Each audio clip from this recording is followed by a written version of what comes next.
Robots are the future.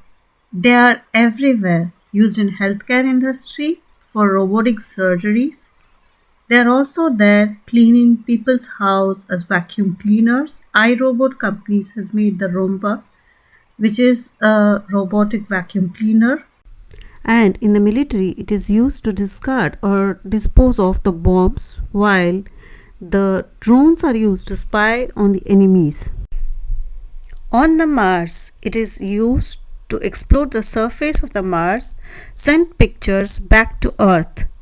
Other robots explore the deep sea as well, and they are also used in the outer space. In general, robots go places and do things that dangerous or too dirty or difficult or boring or repetitive for us humans. But they are starting to take over other tasks as well. For example, robots are also into technology, what allows self-driving cars without person at the wheel. Robots are also starting to educate children and care for the elderly. All new fields in which robots are being used. So, are they here to replace our jobs? Will there be no truck driver and taxi driver jobs in the future? Some of the boring, repetitive tasks, of course, will be replaced, but there will be other tasks like building robots, testing them, maintaining them. Those all new sorts of jobs are going to develop always. So, what's the scope for the robotics market? We're going to see a upsurge. How much? From 2015 to 2020, we saw a upsurge from $28 billion to $151.7 billion. So they're going to develop more and more jobs. So, in order to get this robotics engineering job, what should a person study? Either it could be mechanical engineering or electrical engineering or computer science engineering. See it this way, if you have a robot, the robot has a body which is developed by a mechanical engineer. Life to it is added by, of course, the wiring, the electricity, the current passing through it, which is done by the electrical engineers, and the brain which tells move this upon doing this, do this gesture, do jump. All these commands are programmed into the brain. So the brain is done by the computer science, programming, engineering graduates. Of course, robotics should be the second on the list, on the priority list for students to learn going forward. So, in order to encourage the young school students, First Robotics is offering opportunities for high school students and the young children to come forward and participate in competitions. Thus, they can build a team of students and then they can build a robot and demonstrate their capabilities. Of course, it's a new field, challenging, and you'll definitely get to learn a lot. So, let's come to the most frequently asked question: will robots steal our job? So, what happens if self driving cars come? There won't be any need for truck drivers, taxi drivers. So, what happens? Will all the real jobs be gone? What about the concerns of the people? Will human beings be replaced with robots? Self driving cars will need people who can build the program and maintain them, test them.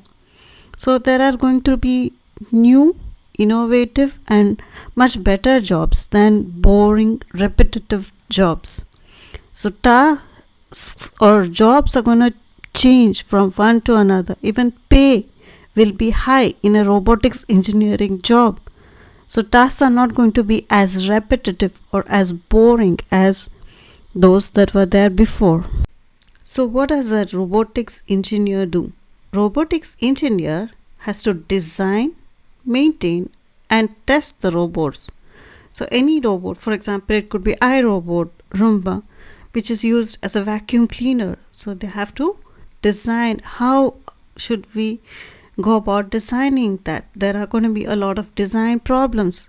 We need to solve that and even test, maintain it.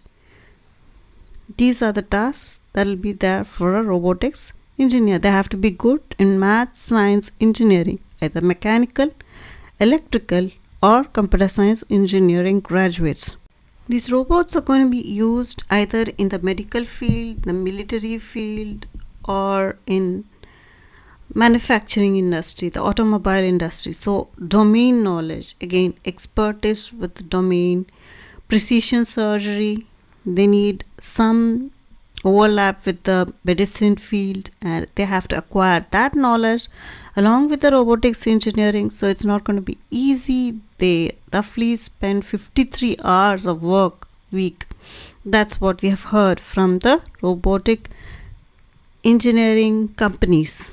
They need to put a lot of hard work, and the problems that you face are also not the same as we have encountered before. This is something we are doing for the first time, so we need to analyze, focus, and build these systems. So the problems are going to be different, and hence maintaining testing is going to be very challenging.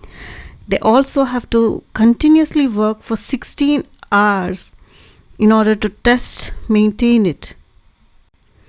So, a robotics engineer spends roughly 2 or 3 hours of his day designing electrical circuits or mechanical systems and help the young engineers understand the circuits and systems, and 1 hour or so making the bill of materials, which is also called BOM.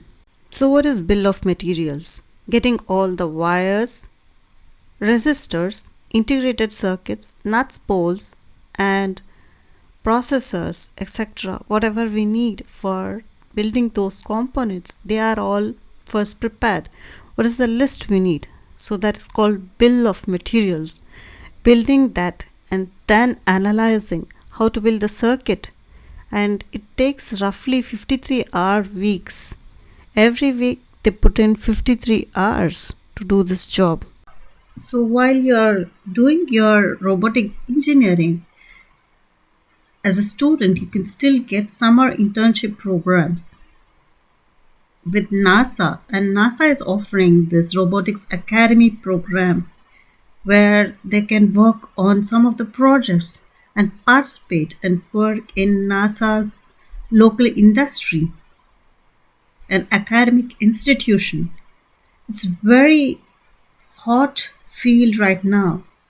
So these are a lot of good internship opportunities, says St. Germain, who is working with NASA. Volunteer work and internships.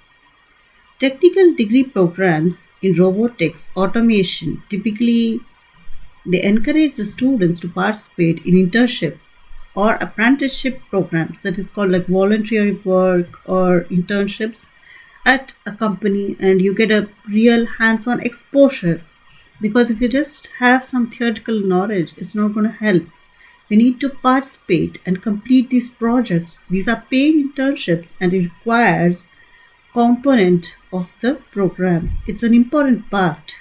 It's mandatory. And if you don't complete that, you do not even get your graduation degree. So, but that internship is always a paid one. So, students who participate in these, they have to do voluntary work, coach others, mentoring high school students in robotics, and they also participate in projects and competitions and help people do those projects or in the competitions. So let's look at the certification and licensing that's required to work as a robotics technician. However, some technicians choose to obtain certification in order to demonstrate their work experience and also participate in some of the technology events, etc. So there are several technical certifications available in this field where you can demonstrate your technical knowledge. The International Society of Automation offers a certified control systems technician program. This is not mandatory, not all places to ask for these certifications, but however, having one will say that you have some level of competence or certification, so that's required for some work experience and amount of education that candidate has. In addition to all this work experience, the candidate must take exam in order to qualify. So if you qualify in the exam, only then you get the certification. So that is important in some places. So stay tuned to this channel if you are interested in learning more about the skills, the personalities, the employers who are going to hire robotics engineer, what are the work conditions, some interview with existing robotics engineers, what is the earning going to be like. If you need to learn all of this, then stay tuned for next video. And please don't forget to like, share and subscribe to our channel for more such science content.